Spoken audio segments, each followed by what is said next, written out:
क्या आप cotton candy यानी बुड्ढी के बाल के बारे में जानते हैं? अस्सलाम वालेकुम नाज़रीन, अपने चैनल मैं हूं सैयदा पे आप सबको खुशामदीद कहती हूं।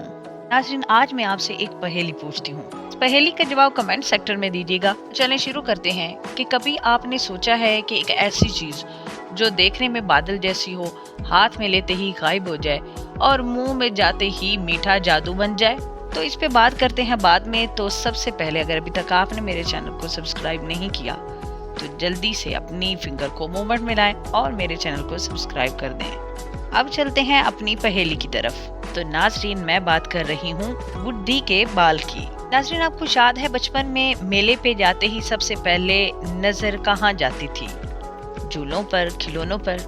नहीं, वो गुलाबी सफेद नीले बादल जैसे हल्के हल्के हवा में लहराते बुड्ढी के बाल पर। कॉटन कैंडी, मैं कॉटन कैंडी की बात कर रही हूँ जिसे हम बचपन में बुड्ढी के बाल कहते थे। और फिर शुरू होती थी जिद, अम्मी प्लीज एक ले दें, बस आखिरी बार ले रही हूँ। और अम्मी जानती थी ये आखिरी बार कभी आखिरी नहीं होती। इनको कॉटन कैंडी ही कहते हैं, लेकिन हमें तो बुड्ढी के बाल ही ज्यादा प्यारे लगते हैं। नाज़रीन, आप सबको कॉटन कैंडी के टेस्ट के बारे में तो पता ही है। इसका टेस्ट बहुत ही लजीज और मुंह में जाते ही गायब हो जाती है ये कैंडी। वैसे ये बाल बनते कैसे हैं? ये भी किसी जादू से कम नहीं।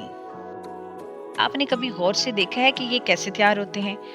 दरअसल चीनी को एक खास मशीन में डाला जाता है। मशीन घूमती है, चीनी पिघलती है और फिर बारीक बारीक धागों में बदल जाती है और देखते ही देखते एक मीठा सा बादल तैयार हो जाता है। और सबसे मजे की बात, जितना बड़ा दिखता है उतना ही हल्का होता है।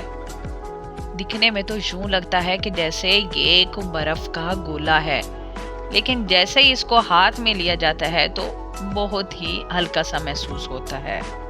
खाने की बात की जाए तो ये कैंडी जब मुंह में जाती है तो बिल्कुल गायब हो जाती है, और अगर हाथ में पकड़ो तो लगे जैसे कुछ है ही नहीं, लेकिन मुंह में रखो तो लगे जैसे मीठा जश्न शुरू हो गया हो।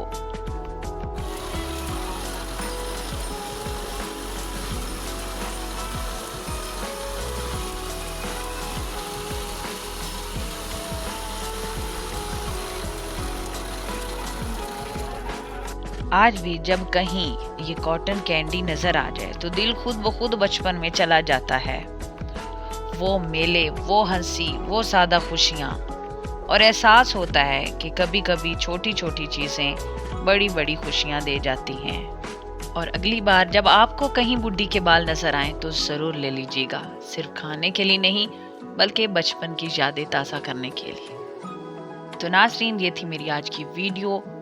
उम्मीद करती हूँ आपको पसंद आई होगी। क्या आपने पहले ये कॉटन कैंडी कभी खाई है? क्या आपको बुड्ढी के बाल अच्छे लगते हैं? अपनी राय का इजहार कमेंट सेक्टर में ज़रूर कीजिएगा। इसके साथ ही मैं अपनी आज की इस वीडियो का इख्तिताम करती हूँ। इंशाल्लाह नेक्स्ट संडे आऊँगी किसी नई इंफॉर्मेटिव वीडियो के साथ। तब तक के लिए अल्लाह हाफिज़।